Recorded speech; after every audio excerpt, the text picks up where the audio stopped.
Algo a Dizer de hoje, recebemos a advogada Eloá Celedon, fundadora do Celedon Law, escritório de imigração que tem se destacado por oferecer um atendimento personalizado em uma área do direito marcada por desafios e incertezas.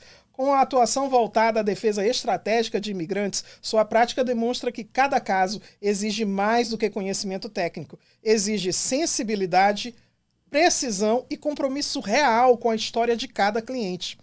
Em um cenário migratório cada vez mais complexo, Eloá se posiciona não apenas como uma advogada, mas como uma voz ativa na busca por soluções jurídicas eficazes e humanas. Hoje, vamos entender os bastidores dessa atuação. Vamos juntos? Eu recebo aqui a Eloá Celedon. Muito obrigada, doutora Eloá. Seja muito bem-vinda. Ana, eu que agradeço. Realmente é gratificante de poder participar desse podcast com você, né? E parabéns pelo seu trabalho. Imagina, eu que agradeço. Para nós é uma honra recebê-la aqui, direto dos estúdios do Brazilian Times. Tão graciosa, tão cheia de carisma aqui conosco. Muito obrigada. Eu agradeço. E você me recebeu com aquele abração, né? E quebrou o gelo de uma vez. Falei, opa, aqui é bom. Eu esqueço que os brasileiros que estão aqui há mais tempo já desenvolveram aquele estilo mais americano e tal, e a gente chega já abraçando. Aqui não, eu gosto de abraços.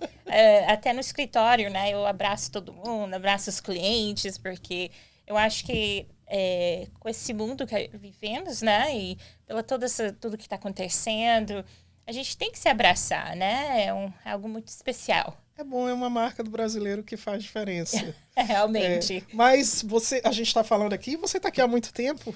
Então, Ana, na verdade, eu nasci no Brasil, só que os meus pais são do Chile. Ah, são chilenos. São chilenos. Eles moraram 16 anos no Brasil. E quando eu completei 8 anos, o meu pai decidiu vir.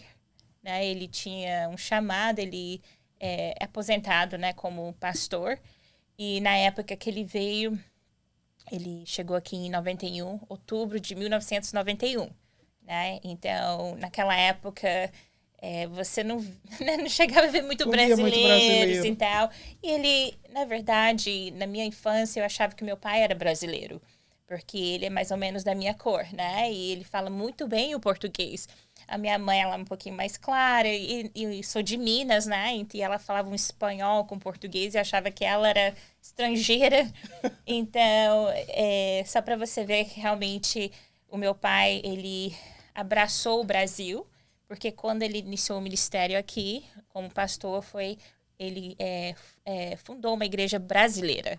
Não foi uma igreja do idioma espanhol. Então, em toda a minha vida, assim, a gente só ficava participando da comunidade brasileira. Por isso que eu falo ainda o português.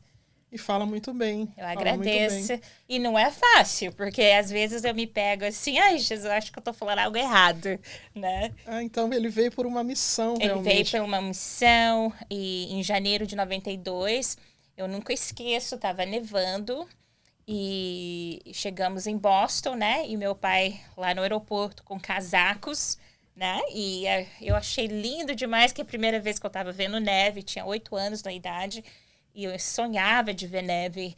E meu pai lá com um carro bem simples, feliz, porque já fazia meses, né, que não via.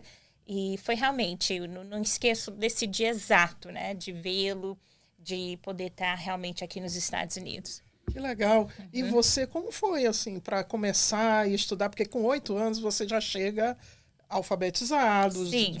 Foi uma adaptação de uma criança, claro. Sim. É bem mais fácil. Mas claro. Como foi romper, assim? Demorou meses? Como foi para... Sim, na verdade, o que eu falo até para os estudantes hoje que reclamam, é muito difícil estudar o inglês, é difícil ter uma carreira se meus pais, eles não falam inglês. Olha, na verdade... eu tinha 2 questões. Eu tinha pai imigrantes, que foram imigrantes no Brasil. Então, eu já tinha que entender aquele processo de ser filha de imigrante no Brasil. Né? E pela segunda vez nos Estados Unidos. E agora a gente está acrescentando a cultura americana. Né? Meus pais são chilenos, a comida é chilena. Então, né, os costumes são chilenos. Então... aqui você também não vê chileno, né? Não vê, exato. Então, tudo muito diferente. E meu pai, ele decidiu que a gente morasse 6 meses em Framingham. E a professora era bilíngue, falava português e inglês. Então, na época foi excelente para mim, né? Só que de um lado não foi muito bom, porque aí eu não cheguei a aprender aquele inglês rápido, né? Agora, eu sou filha de 2 outros irmãos, né? E o do meio, o Van, Você né? é a mais nova, Eu né? sou a mais nova. Ele aprendeu rápido, né? Na época ele tinha 12 e ele foi o tradutor da família por um tempo. Ele era até meio chatão, porque a gente ia nas lojinhas para comprar as coisas e ele não tinha paciência com a gente, né? Ele pegava o que ele queria e saía correndo, né? Pagava e deixava a gente se virar nas lojas, né? Comprando essas coisinhas no chiclete, chocolate. Mas foi muito interessante porque você tá, né, numa família que fala espanhol, português. Aí você tá na escola, porque depois dali a gente foi morar em Shrewsbury. E em Shrewsbury, literalmente, eu era mais escurinha, porque era tudo americano. Sério? É sério? E eu vou te falar, eu só tinha uma amiga brasileira. Yes, e era todos americanos, e para mim foi aquele choque, totalmente, porque não falava muito bem o inglês, e realmente eu me sentia muito assim, fora do que era normal naquela época, né? Porque é tudo americano, as crianças americanas falavam inglês e eu não entendia tudo.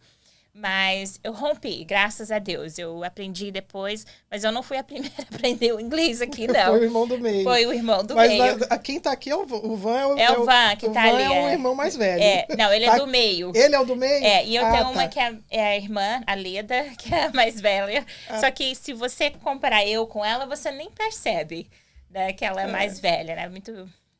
depois, quando terminar o programa, eu vou perguntar. O Van é o irmão do meio, é aquele que vai, assim, o irmão do meio é aquele mesmo que vai, que não tá nem aí pra nada. Tá nem aí. Que pai deixa assim entre um e outro e por isso acaba se virando mais. É o que quer mais atenção, né? Tem um estudo sobre o segundo irmão, né? Que o primeiro sempre teve toda a atenção.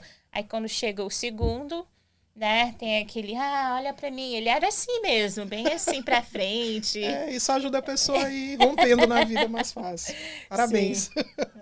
Mas aí, como foi que você descobriu essa vocação para seguir no ramo do direito? Então, o meu pai, ele nunca foi aquele pai que falou, olha, eu sou pastor, você vai ser pastora, e você, outro filho, vai ser pastor. Ele foi um pai realmente, junto com a minha mãe, eles realmente deixaram bem aberto. O que vocês quiserem, vocês estudam, mas que vocês façam o melhor. E quando eu era adolescente, isso é uma história muito marcante na minha vida.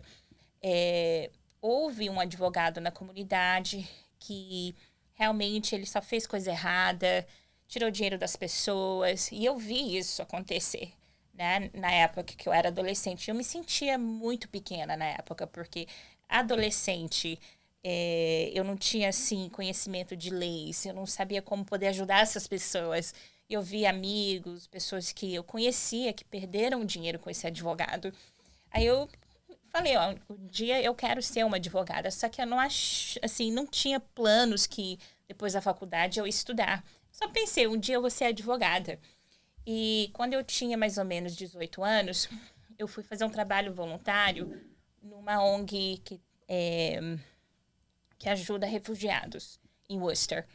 E eu falei, olha, eu vou fazer esse trabalho voluntário. Eu estava na faculdade, casada com, assim, bem recém-casada, né?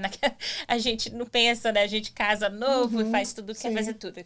Trabalhando, falei, não, eu vou fazer trabalho voluntário. E logo na primeira semana que eu iniciei esse trabalho, o paralegal na época, ele tinha saído e a diretora, né, do programa falou, Eloá, a gente precisa de um paralegal, porque aqui a gente tem 2 advogados e você está aqui, então você poderia fazer essa parte de paralegal, assistente de advogado. Eu falei para ela, mas como? Isso aqui é a minha primeira semana, eu nem conheço, nem sei e tal. Mas foi daí que foi realmente os planos, né? Foi tudo assim, começando essa carreira na área jurídica. Fiquei como paralegal alguns anos. E depois eu decidi para estudar direito aqui, né? E por causa de tudo isso, né? De vendo pessoas na comunidade precisando um advogado com integridade, né? E pelo fato que eu tenho pais que foram imigrantes no Brasil, que também não foi fácil para eles. Imigrante aqui nos Estados Unidos era como fosse um chamado, né? Eu poderia fazer a parte de servir a comunidade, mas também a parte jurídica, onde eu queria justiça, eu queria realmente que as pessoas tenham, né, aquela representação que merecem. Aí você acabou descobrindo a sua vocação, Sim. assim como seu pai tinha a vocação dele. Sim, sim. É interessante porque os meus pais, eles foram sempre pais que, para eles, era dar, né? Servir a comunidade. E uma lembrança que eu tenho muito linda na infância era no Natal. Né? A gente ganhava poucos presentes para que outros tivessem seus presentes. Né? E isso sempre marcou a minha vida, né? Que às vezes a gente tem que fazer certas coisas, a gente tem que servir e pensar menos do que eu preciso. Né? Então, essa mentalidade que eu tenho no escritório também. E no escritório eu sou bem firme. Eu falo, olha, se a pessoa vem com dinheiro, ou ela acabou de entrar com chinelo, a gente trata as pessoas com dignidade, com respeito, porque todos nós temos uma história. Isso me faz lembrar aquele versículo bíblico que diz que mais bem-aventurada coisa é dar do que receber. Porque se você dá é porque você tem para dar, você tem abundância na sua vida. Amém. Então, Amém. parece ser uma marca característica da família. E aí, quando você entra nessa área de migração, você foi descobrir as mazelas não só de observar Sim. profissionais ruins, agora você foi descobrir as mazelas Sim. que a imigração traz, que Sim. o assunto imigração traz, já lidando com clientes. Como é que foi? Sim. Como é que foram as primeiras experiências? Então, isso é muito bom ponto que você menciona, porque eu entrei nessa carreira de imigração em 2003, né? Então, eu já estou quase 23 anos nessa carreira. No começo como assistente de advogado e já completo 10 anos como carreira como advogada. Né? Então, no total, 23. Sou nova ainda, prometo. não fazem a matemática aí. Mas o ponto importante é que realmente conheci pessoas brilhantes nessa carreira, conheci mais de perto as leis, de que forma atuam, casos que eu posso compartilhar algumas histórias que marcaram a minha carreira. Foi pelo fato que eu comecei lá daquele, né, só aquela, igual a pessoa, um garçom, ele vai, serve, tá olhando, depois ele é o dono, né? Uhum. Então eu comecei lá embaixo para poder estar ali em cima e poder ver que não, é assim que esse é o motivo que um juiz pensa dessa forma, um funcionário de imigração dessa forma, é porque as decisões são dessa forma, porque a experiência ela vem de muito tempo. O que eu acho mais difícil é que quando você fala em imigração, você não tem um parâmetro muito bem definido em algumas áreas. Uhum. Não é verdade? Correto. Você às vezes vai e vai descobrindo como é que o processo vai se desenvolver à medida que você vai trabalhando nele. Como é que foram os primeiros casos? Você pode citar para a gente algum caso que você teve? Claro. Assim, Então, um dos que realmente na minha carreira como advogada, logo no início, quando eu iniciei assim, o meu próprio escritório, você como é novo advogado, às vezes você pega casos que nenhum outro advogado não quer nem tocar, né? E aconteceu comigo. Chegou uns casos ali, só que pelo fato que eu já vinha de uma família de imigrante, já vi meu pai lutar, minha mãe lutar, fazer trabalhos que, né, por exemplo, meu pai já trabalhou em áreas que ele mesmo sendo uma pessoa estudada, ele chegava tarde em casa. Então, para mim, ele fazia 2 trabalhos. Então, eu falava assim, olha, tem que sempre ter um jeito, né? Aquele jeito, né? Temos que encontrar uma forma de poder fazer algo nesse caso. É o que aconteceu. Eu ia lá nos presídios e o que eu ia mais com muita frequência é aquele de Plymouth, onde hoje em dia você vê mais pessoas presas, imigrantes lá que não estão com documentos ou pessoas que estão com green card. Infelizmente, ele continua aberto. E em Boston, que agora não temos mais o presídio que fica com imigrantes em Boston, que era um prédio, né, que eu entrava lá dentro, era até bem deprimido, na verdade. Você pode repetir a função que você falou? Eu, como advogada, ia visitar as pessoas na prisão. Sim. Né? E o foco é o processo de fiança ou o que a gente, na época, fazia muito, esses processos de asilo. Uhum. Então, esse cliente, não vou citar nomes, mas o caso dele marcou minha vida porque ele já tinha várias entradas né, no país. Então, ele era reentrada no país. Ele já tinha entrado pela 3ª vez e a imigração colocou ele preso dessa 3ª entrada. E eu lembro quando eu fui visitar ele, eu falei, olha, desculpa, mas... E olha que a minha mãe sempre me falou, você sempre... Nunca se demonstre que você não sabe o que você está fazendo. E era que eu não sabia que eu estava fazendo, não. Uhum. Mas eu falei, não, eu tenho que tentar. E ele vem, e a esposa dele, os filhos, era a primeira entrada deles, porque ele tinha ido para o Brasil, casou nessa última entrada e já tinha filhos. Eles tiveram entrada pelo México e tal. Então, eu fiquei pensando muito pelos filhos. Falei, não, a gente tem que encontrar uma solução. Então, eu disse, olha, a gente vai tentar um processo que seja de asilo, que for. Processo de fiança, ele, na época, ele não qualificava, mas o ponto dessa história é que, no final, mesmo que ele não tinha uma história de perseguição, eu lutei uma história de discriminação no Brasil, que é a discriminação das pessoas afro-brasileiras. E o juiz achou tão impressionante que não tinha uma perseguição, por exemplo, política. Ele não tinha uma perseguição de uma pessoa que estava ali querendo matar ele, mas ele, na infância, ele viu até a mãe dele sendo maltratada pela própria polícia brasileira, militar, por causa da cor da pele dela. Ela era faxineira de rua e eles batiam nela. Isso trouxe muita trauma na vida dele. E ele mesmo passou também a certos abusos por causa da discriminação. E aí eu troquei o caso e fiz como um caso de discriminação. E quando eu conto isso para os meus colegas, até naquela época eu era bem novinha, mas como? Eu falei, exatamente. Não, tem que encontrar um jeito aí. Se não tem perseguição ali de que for, a gente vai encontrar que seja uma teoria, uma análise que a lei ainda pode te apoiar. Então, esse é um caso que eu falo, marca minha vida, porque como advogado, você não é para ficar naquela caixinha, né, que você fica ali, tem que fazer assim, ABC. Você tem que encontrar outros meios, sair daquele conforto, né, e você tem que fazer algo, né, para que você possa defender os direitos do seu cliente. A sua especialidade é corte, é fazer... Então, é litígio, né, corte, processos de remoção, processo de corte federal. Aliás, eu fui uma das poucas advogadas no início da minha carreira que já ia mais para processos federais. E eu vou te explicar um dos casos que deu até notícia na época, um cliente brasileiro, os agentes já estavam com ele no aeroporto de Logan, e eu fiz uma queixa na Corte Federal, que é o processo do habeas corpus, de trazer o corpo dele de volta. E não era nem questão de... Eu não tinha horas, era questão de minutos que eu fiz isso lá online. Graças a Deus, esse processo é feito online.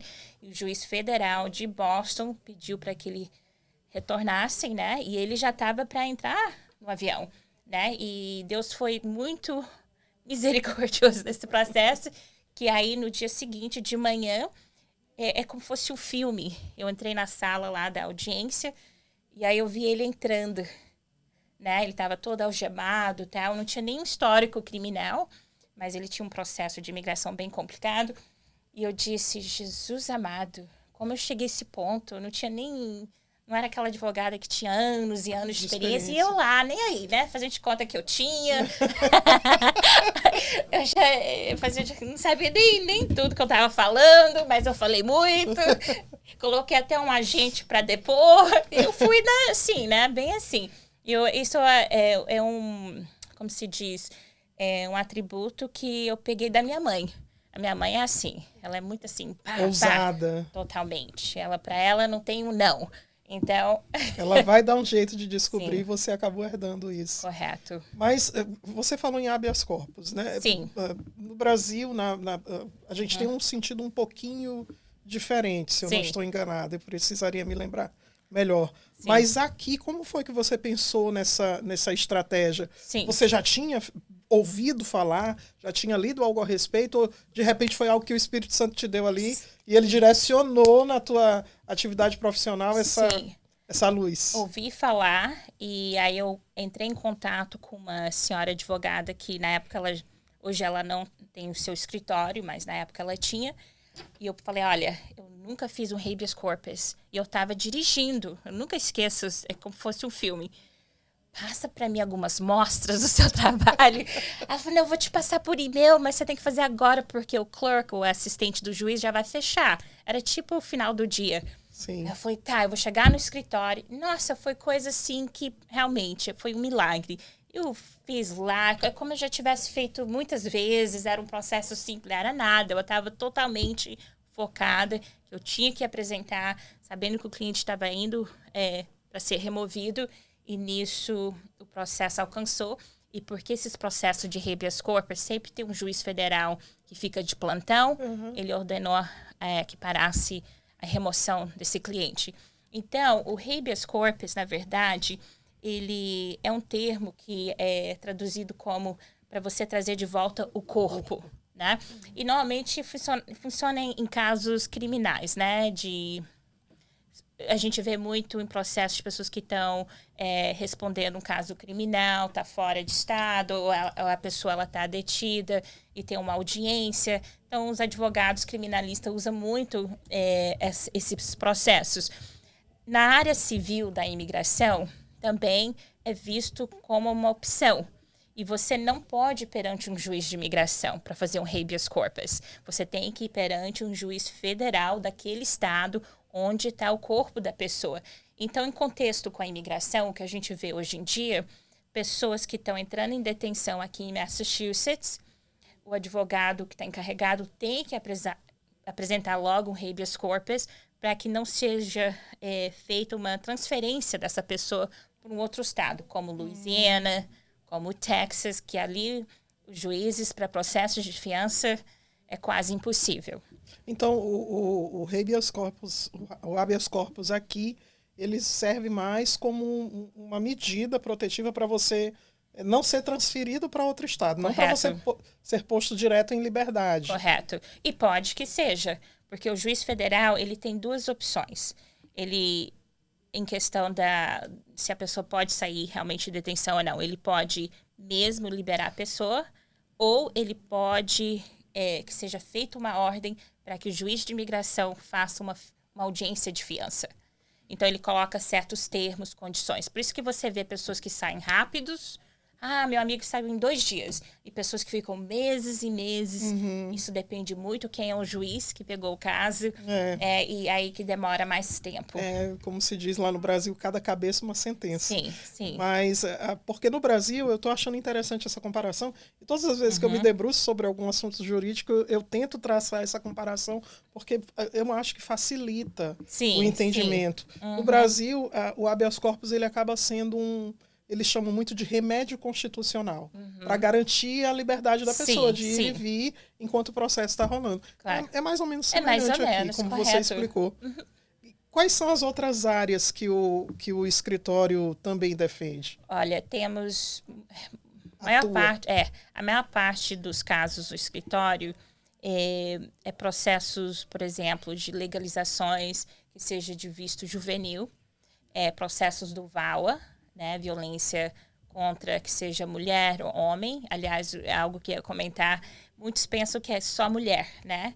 Só que envolve também, um exemplo, se você tem um filho cidadão americano ou já tem o green card ou cidadão e ele te maltrata.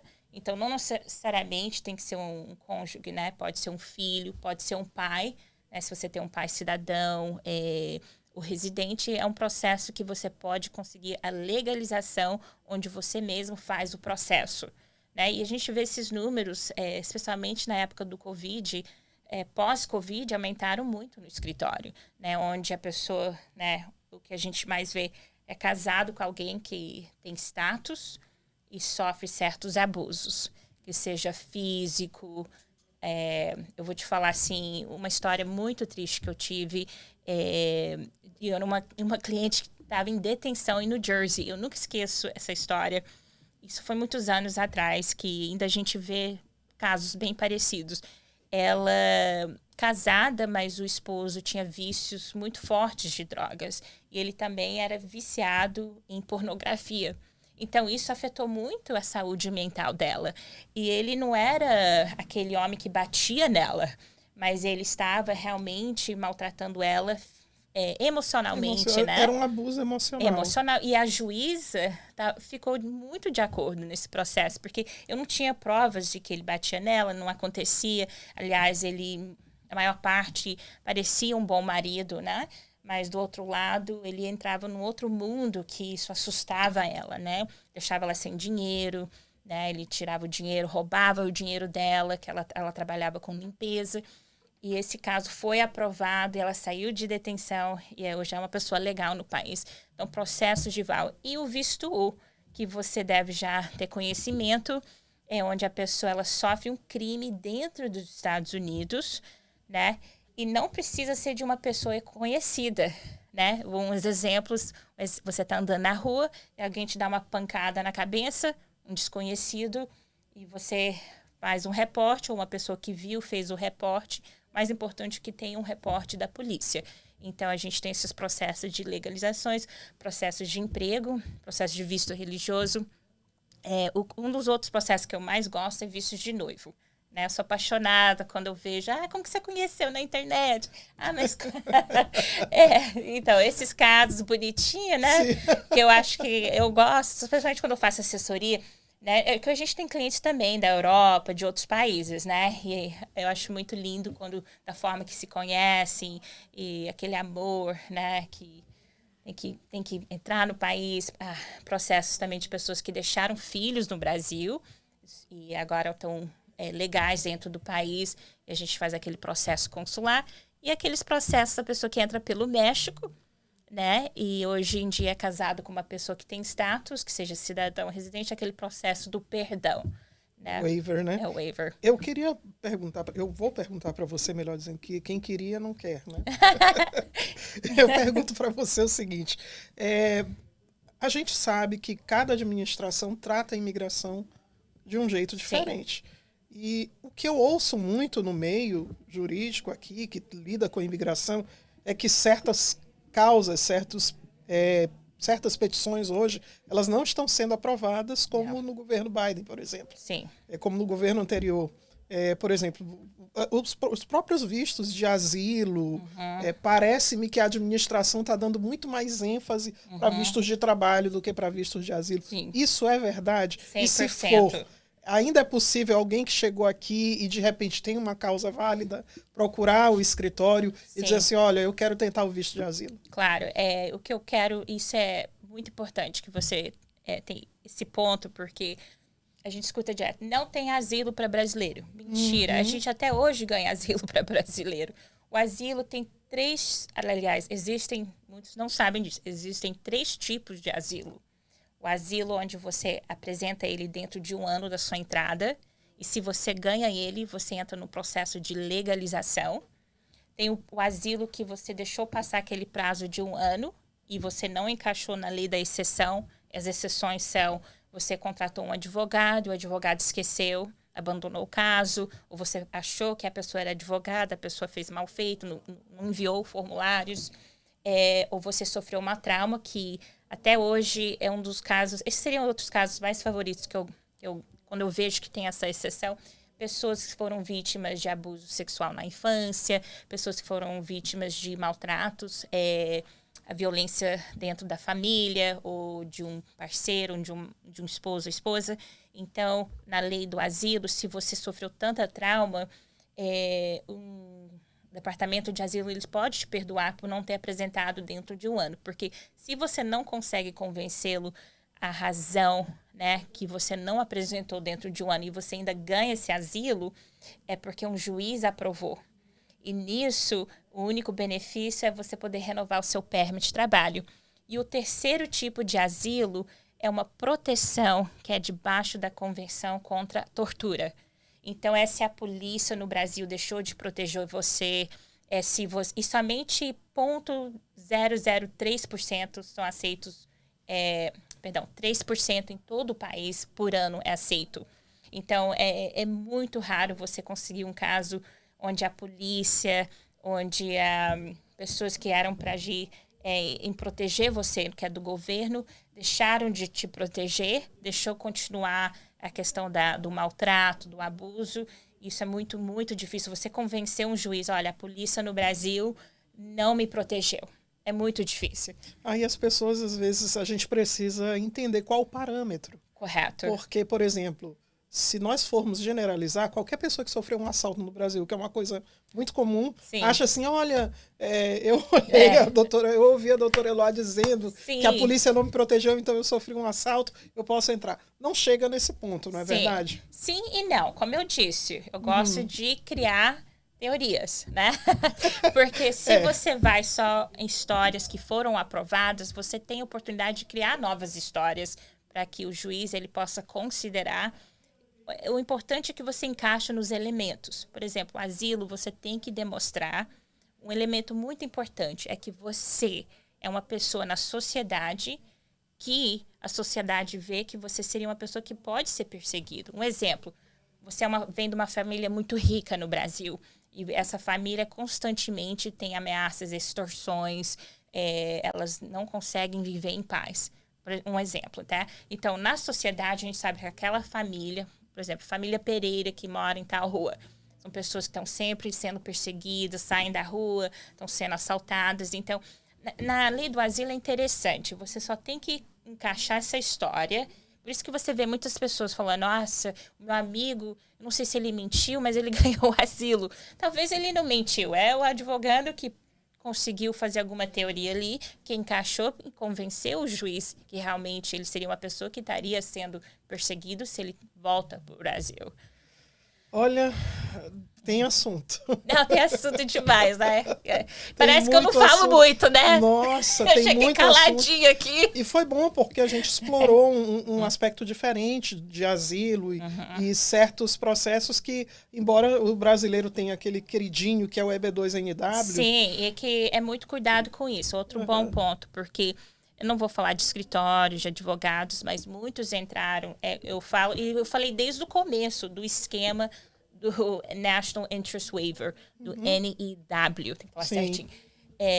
Se você está fora de presença regular no país, você passou daqueles 180 dias, onde aquele período de graça, eu já fiz tantas assessorias, não somente esse ano passado, em todos esses anos da minha carreira como advogada, onde as pessoas falam, olha, eu paguei 20 mil, 15 mil para um advogado, tal. Gente, é o que a gente que é falado muito. Se parece muito bom, uau, é porque algo está errado. Exato. Né? Então, as coisas não são simples, não são rápidas.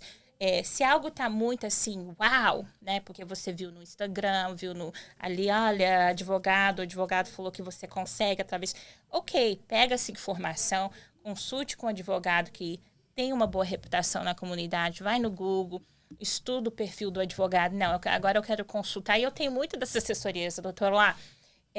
Tal advogado está falando no Instagram, eu queria consultar. Como chama de senhora, já eu me sinto senhora mesmo. Não, é Eloá, pode falar Eloá. Eu quero que você confirme se essa informação está correta. Por quê? Você está investindo dinheiro, seu tempo, seu sonho, sua família... Tudo você tá assim, e de repente, quantas pessoas eu tenho conhecido durante essa carreira que fazem assim, aqui o dinheiro, não tem contrato assinado direito, não sabe o que está no contrato, e aí passa aquele dinheiro lá como fosse aquela confiança. Né? O tal do jeitinho brasileiro, outro dia eu descobri, a gente tem que correr porque o tempo voa. Já passou muito Mas rápido. Eu gostaria muito que a gente falasse sobre isso para alertar a população. Sim. Porque, por exemplo, na questão do EB2NW, eu tenho acompanhado alguns casos, Sim. A gente fica sempre antenado, né? Sim. De pessoas que estão oferecendo a facilidade que você comentou para pessoas que estão fora de status. Sim. E essas pessoas que estão fora de status, elas pagam 20, 25 mil. O último caso que eu acompanhei foi 25 mil dólares para uma assessoria. E nem é o green card, gente. Não é uma petição inicial que muitos não entendem que todo o processo de legalização nunca é uma etapa ou duas etapas em uma. A petição e o ajuste de status. Então, muitos caem na petição. A petição. Né? E, assim, o que eu tenho visto é que as pessoas estão sendo iludidas porque elas estão dando um jeitinho. Algumas assessorias estão dando um jeitinho, tipo assim, é aprovado no I-140, que é a primeira fase que você falou. Petição. Aí gera um advance parole. Sim. A pessoa sai dos Estados Unidos com esse advance parole, volta para os Estados Unidos, gera um novo I-94, e aí ela fica com a sensação de que ela vai ser aprovada no I-485. Sim, é aquele jeitinho, né? Vamos dar um jeitinho nas regras. Só que americano, não tô falando americano de raça, eu tô falando as leis dos Estados Unidos, perdão. Não é assim, né? A gente tem que seguir as regras. Se você, em qualquer momento, você ficou fora da permanência, é aquela questão, o que foi feito um tempo atrás, ele volta, né? E por isso que esses casos para a legalização não estão sendo aprovados e muitos estão sendo, infelizmente, colocados perante uma corte agora, num processo de remoção, né? Porque se você não está dando certo um processo perante o USCIS, onde estão esses processos, eles estão agora colocando essa carta, Notice to Appear, onde você tem que comparecer futuramente perante um juiz. Só que não vamos, né, se desesperar, né? Porque a gente, como advogado, vê se tem outras opções, a gente vê se é uma agência que realmente está cometendo muito fraude, porque, por exemplo, estados de Massachusetts, a advogada geral, ela já está processando certos advogados. Então, a gente vê se você foi uma vítima de fraude. Então, não perca a esperança. Para tudo tem um jeito. Yes. Muito obrigada. Eu agradeço. Muito obrigada Ana, por esclarecer pontos tão sensíveis, quando o assunto é tão sério, impacta a vida de tanta gente, que é a imigração. Yes. Obrigada por trazer tanta clareza ao assunto, por se dispor. E eu espero que volte mais aqui para a gente falar de cada dia de temas específicos. Sim. Tem EB2 para a gente explorar, os Sim. vistos de trabalho. Sim. Tem tanta Visto coisa. religioso, né? Visto religioso. Yes, of course. Eu gostaria de explicar um pouquinho, que você explicasse um pouquinho mais sobre essa história do Visa Bulletin, que avança, que volta, que vai, que vem. É tanta coisa que as portas estão abertas aqui para sempre nos esclarecer. Thank you, para você sempre trazer o esclarecimento. Eu agradeço. Deixa teu contato aqui pra gente saber como é que te procura. Sim. Eu como também é que quero faz para agradecer entrar o Júnior, no escritório. O Júnior e a Cláudia também por essa oportunidade, né? Eles me apresentaram você, né? Que honra. O contato do escritório, estamos em Marlboro, na cidade de Marlboro, mas temos casos fora até do estado. O número de contato é 508-573-3170. E é o Celedon lá. Você pode acompanhar o escritório no Instagram também. Ela vai descobrir um jeito. A gente descobre um jeito. Muito obrigada. Advogada que descobre um jeito. Descobre um jeito. Muito obrigada, Eloá. Seja sempre bem-vinda. Eu agradeço. Obrigada por tudo, não só por estar aqui hoje, mas por prestar serviços tão importantes para a comunidade brasileira, hispana e todos aqueles que precisam de um advogado íntegro nessa área que é tão sensível. Parabéns. Eu agradeço. Thank you. E muito obrigada a você que nos acompanhou até aqui. Eu te espero no próximo Algo a Dizer.